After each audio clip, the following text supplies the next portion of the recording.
नमस्कार दोस्तों, आज हम 5वें अध्याय आहार द्रव्यों का ज्ञान में से जो रह गया था पिछली वीडियो में उसको पूरा करेंगे। दूध का गुण।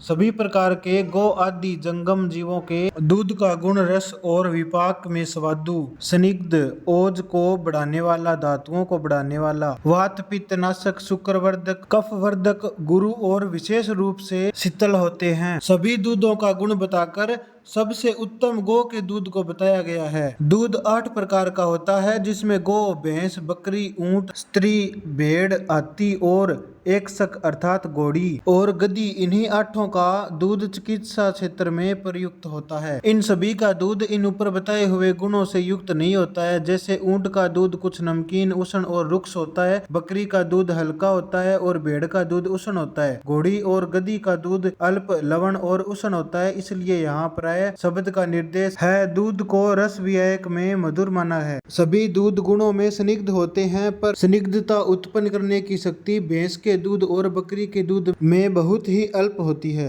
ऊंट, घोड़ी, गधी के दूध में भी स्निग्धता उत्पन्न करने की शक्ति कम होती है। इन्हीं सब बातों को लेकर यहाँ प्राय शब्द का प्रयोग किया गया है।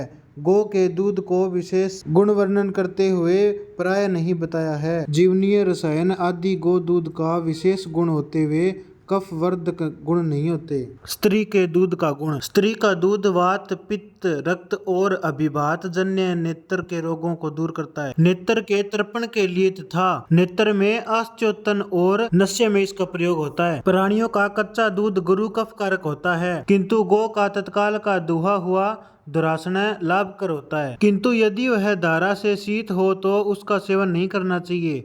भैंस का दूध दोरासन सेवन नहीं करना चाहिए, शीतल होने पर इसका सेवन किया जाता है। मादक दही उसे कहते हैं जो दूध अपनी अवस्था को छोड़कर गाढ़ा हो जाए पर पूर्ण गाढ़ा न हो और उसमें अम्लता न हो, अर्थात अधजमा दही। इसका सेवन सर्वथा अर्जित, ये यहाँ शायद वर्जित आएगा, वर्जित है। नवनीत का मक्खन। गुण। नया निकाला हुआ मक्खन शुक्र वर्धक, शीतल, वर्ण्य, बल और अग्नि को बढ़ाने वाला होता है। यह ग्राही, वात, पित्त, रक्त से अर्श, अर्दित और काश रोग को दूर करने वाला होता है तथा नेत्र रोगों में लाभकारी और नेत्र के बल को बढ़ाने वाला होता है। सभी प्रकार के ईख में अग्र भाग में लवण रस, मूल भाग में अधिक मधुर रस और मध्य भाग में मधुर रस होता है। ईख का सेवन यदि दांत से चूस कर किया जाए तो उत्तम होता है, किंतु यंत्र के द्वारा उसका रस निकाला जाए तो वह उत्तम नहीं होता। किंतु ईख की भली भांति सफाई कर तत्काल निकाला हुआ रस गुणकार होता है। फिर भी यदि उसे कुछ समय तक रखने के बाद पिया जाए तो विदाही, गुरु और विष्टमी होता है। यदि बिना साफ किए हुए ईख से रस निकाला जाए तो विशेष हानिकारक होता है। धोत गुड़। संस्कार द्वारा रस के मल को दूर कर बनाया हुआ गुड़ अधिक मात्रा में कफ को नहीं बढ़ाता है, अल्प मात्रा में कफ का कारक है एवं मलमूत्र का निसारक होता है। अधोत गुड़ साफ न कर बनाया हुआ गुड़ अधिक रूप में कृषि उत्पादक, मज्जा, रक्त, मैदा, मांस और कफ को बढ़ाने वाला होता है। पुराना गुड़। 1 वर्ष के ऊपर का पुराना गुड़ हृदय के लिए हितकारी और पथ्य होता है तथा नया गुड़ कफ का वर्धक और अग्नि को मंद करता है। खंड, सित्ता, यह इन्हीं उत्तम गुणों से युक्त होता है तथा गुड़ से मत्स्यंडिका और मत्स्य पंडिका से खंड और खंड से सित्ता मिश्री का गुण उत्तम होता है। यास शर्करा। यवासा से बनाई हुई चीनी में गुड़ से बनाई हुई चीनी के गुण के समान ही गुण होता है, विशेषकर तिक्त, मधुर और कषाय रस से युक्त होता है। सभी प्रकार की चीनी दाह, तृष्णा, वमन, मूर्छा और रक्तपित्त रोग को दूर करती है। ईख से बनी हुई विकृतियों में सबसे श्रेष्ठ शर्करा, चीनी या मिश्री और फणित राव हीन गुण वाली होती है। मूल द्रव्य ईख के रस से बनाया हुआ राव गुड़, मत्स्यंडिका, खंड, सित्ता इसके गुण का निर्देश किया गया है। ईख का रस पकाने पर जो घन पदार्थ बना है और जितना ही अधिक निर्मल होता है उतने ही मधुर, स्निग्ध, गुरु, शीतल और सरल होता है। शरणित गुड़ से बनने के पूर्व जो उसका फेन लिया जाता है उसे कहते हैं, इसे मैया भी कहते हैं। गुड़ पिंड रूप में हो जाने को कहते हैं। वही फेन कुछ दिन रहने के बाद जब उसमें दाने पड़ जाते हैं और वे दाने पृथक पृथक प्रतीत होते हैं उसे मत्स्य अंडिका कहते हैं। सामान्य भाषा में गुड़ से बनने से पूर्व लिए गए फेन और पतले भाग का नाम राव है और वह तत्काल द्रव पतला होते हुए कुछ दिन रखने पर दानेदार हो जाता है और वह जब सूख जाता है तो उसे पीस कर खाड़ बनाया जाता है। उस खाड़ की सफाई कर चित चीनी बनाई जाती है जो मलों को दूर करने से सफेद होती है। यदि चीनी को पीस कर पुनः उसे पिंड रूप में बनाया जाए तो उसे मिश्री कहते हैं, इसे भी सीता कहते हैं। परंतु वर्तमान समय में मिलों द्वारा ईख के रस को ही साफ करके चीनी दानेदार बनाते हैं, इसलिए उत्तम साफ की हुई चीनी का गुण सर्वोत्तम माना जाता है और मिश्री के स्थान पर इसका प्रयोग भी किया जाता है। शनित ईख के रस से गुड़ बनाने के पूर्व कुछ गंदे भाग से निर्मित होता है, इसलिए इसे गुण में न्यून माना जाता है। मधु यानी शहद का गुण, यह नेत्र के लिए हितकारी छेदी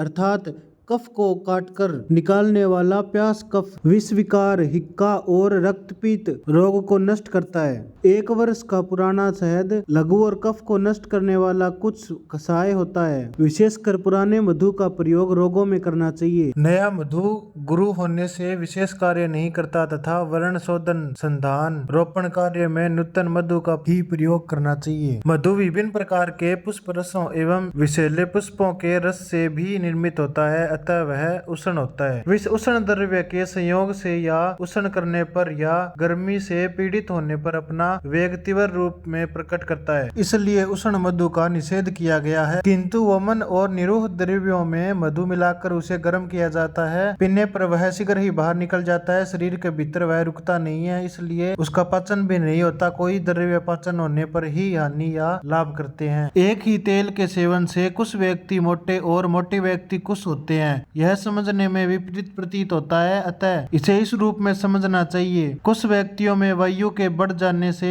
स्त्रोत शुष्क होते हैं, उसमें धातुओं का गमनागमन यथार्थ में न होने से मांस धातु की विशेष रूप से पुष्टि नहीं होती है। तेल का मर्दन या अंत प्रयोग करने से वह सूक्ष्म गुण व्यक्ति होने से अंत प्रवेश कर अपने स्निग्ध गुण के कारण सूखे हुए स्त्रोतों से वायु को दूर करते हुए स्निग्ध बनाता है। स्त्रोतों का मार्ग खुल जाता है, फलस्वरूप धातुओं का गमनागमन के समुचित होने से मांसपेशियों स्निग्ध एवं बलवान हो जाती है, अतः कुछ व्यक्ति मोटा हो जाता है। स्थूल व्यक्तियों में कफ की अधिकता और पाचन की दुर्बलता के कारण बढ़ा हुआ कफ स्त्रोतों को अवरुद्ध कर देते हैं, जिससे धातुओं का गमनागमन अवरुद्ध होकर केवल मृदा धातु की वृद्धि होती है, अतः मनुष्य मोटा हो जाता है। तेल अपने सूक्ष्म गुणों के कारण स्त्रोतों में प्रवेश कर जाता है, उष्ण गुणों से अवरुद्ध कफ को और मैदा को नष्ट कर देता है। कफ और मैदा के नष्ट होने पर स्त्रोतों का मार्ग खुल जाते हैं, फलस्वरूप धातुओं का गमनागमन समुचित रूप से होकर सभी धातुओं को पुष्टि समान रूप से होने लगती है, अतः कफ मैदा के घट जाने से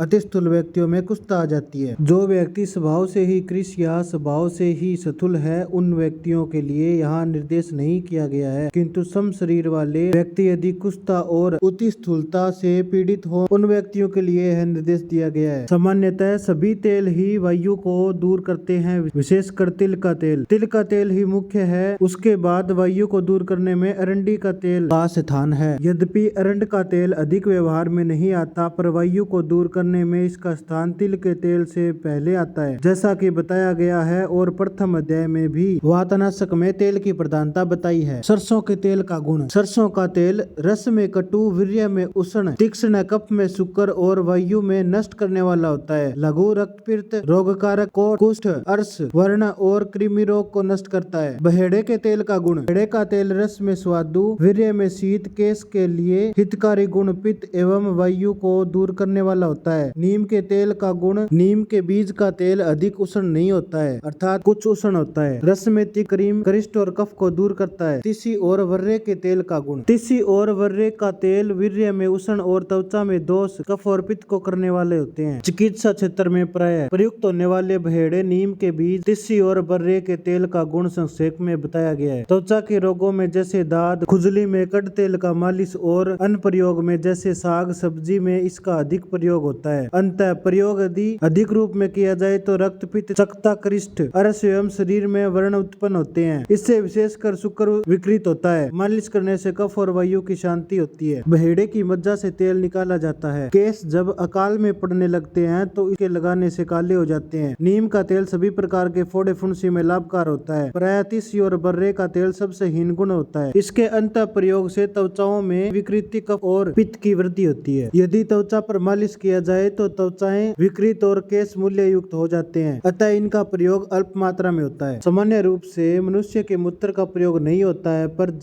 जख्म और स्थावर विष में अंत प्रयोग और बाह्य प्रयोग में विशेष लाभकार होता है और यह अनेकों बार अनुभूत होता है। सर्प विष में तब तक नर मूत्र पिलाया जाता है जब तक विष पीड़ित व्यक्ति को स्वाद प्रतीत नहीं होता। स्वाद प्रतीत होने पर पिलाना बंद कर देते हैं। बिच्छू के काटने पर एक कप मूत्र पिलाने से ही तत्काल लाभ होता है। वर्रे, मधुमक्खी आदि के काटने पर 10 स्थान पर मालिश करने से लाभ होता है। नर मूत्र प्रयोग में आजकल कैंसर जैसे भयंकर रोग में भी लाभ देता है। चरक ने नर मूत्र को रसायन माना है। कहा गया है प्राचीन काल में नर मूत्र का प्रयोग रोग शांति के लिए विशेष रूप से प्रयुक्त होता था। केवल नर मूत्र से सभी रोगों की चिकित्सा एक शिवाम्बुकल्प नामक पुस्तक में लिखा गया है। यद्यपि पुस्तक अप्राप्य है तथापि संपूर्णानंद संस्कृत विश्वविद्यालय के सरस्वती भवन पुस्तकालय के हस्तलिखित ग्रंथों में बंगाल लिपि में लिखा हुआ वर्तमान है। बम्बई से प्रकाशित स्वमूत्र चिकित्सा ग्रंथ के अंतिम भाग में इस पुस्तक का प्रकाशन भी हो चुका है। ऐसी स्वास्थ्य से भरी जानकारी पाने के लिए मंथन विद राजकुमार से जुड़े रहें और आगे हम करेंगे अन्य द्रव्यों का ज्ञान। जय हिंद।